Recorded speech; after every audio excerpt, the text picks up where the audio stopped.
Hello friends, আমরা চলে এসেছি আজকে উড স্কয়ার মল। যদিও আমরা আজকে সিনেমা দেখতে আসিনি, আমার সন্ধ্যা থেকে খুব পাপড়ি চাট খেতে ইচ্ছা হচ্ছিল। আর এটা যেহেতু আমাদের বাড়ি থেকে 10 মিনিটের ডিস্টেন্স, তাই আজকে আমরা চলে এসেছি হাঙ্গার স্কোয়ারে পাপড়ি চাট খেতে। তো এখানে এসে আমি ভাবলাম একটু ভিডিও করে নিই, তোমাদেরকে একটু দেখাই। আমি এর আগেও অনেকবার এসেছি, যখন নতুন নতুন এটার উদ্বোধন হয় তখন এতটা ভিড় হতো না, এখন দেখলাম বেশ ভালোই ক্রাউড হচ্ছে।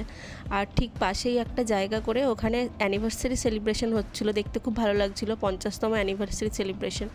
তো যাই হোক, এখানে ভেজ নন ভেজ দুটো অপশানই পাওয়া যায়। আমি এখানে কোনটার কি দাম সেটা চার্টটা দেখিয়ে দিয়েছি, তোমরা চাইলে পজ করে জুম করে দেখে নিতে পারো। আর ননভেজ কাউন্টারে কি ছিল সেটাও আমি দেখিয়ে দিয়েছি। আমরা মেনলি পাপড়ি চাট খেতে গেছিলাম, তো তার সাথে আমরা যা যা কিছু ভেজ আইটেমই নিয়েছিলাম সেদিন। তবে এখানে এসে দেখলাম ননভেজ কাউন্টার থেকে বিরিয়ানি কিন্তু খুব ভালোই সেল হচ্ছে। আর এখানে পিৎজা ফুচকা এগুলো আসতে চলেছে, সেটারও একটা অ্যাড দেওয়া রয়েছে। ওখানে গিয়ে প্রথমে একটা হাঙ্গার স্কোয়ারে এরকম একটা কার্ড করিয়ে নিতে হয়।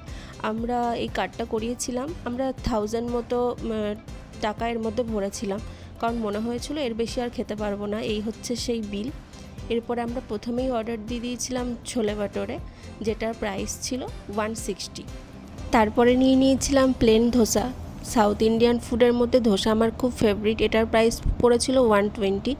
আর তারপরে নিয়েছিলাম পাপড়ি চাট, এটাই মেনলি আমি খেতে গেছিলাম, তো যার প্রাইস পড়েছিল 130। এটা প্রচণ্ড টেস্টি ছিল।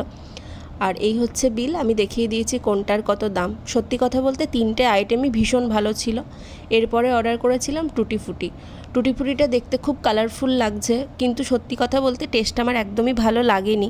আর নিয়েছিলাম ম্যাঙ্গো শেক, যেটাতে অরিজিনাল ম্যাঙ্গো পাল্প তো ছিলই না, পুরোটা আর্টিফিশিয়াল ছিল। আমার তো মনে হয়েছিল দুটোর জন্যই আমি 275 টাকা পুরো জলে দিয়ে এলাম।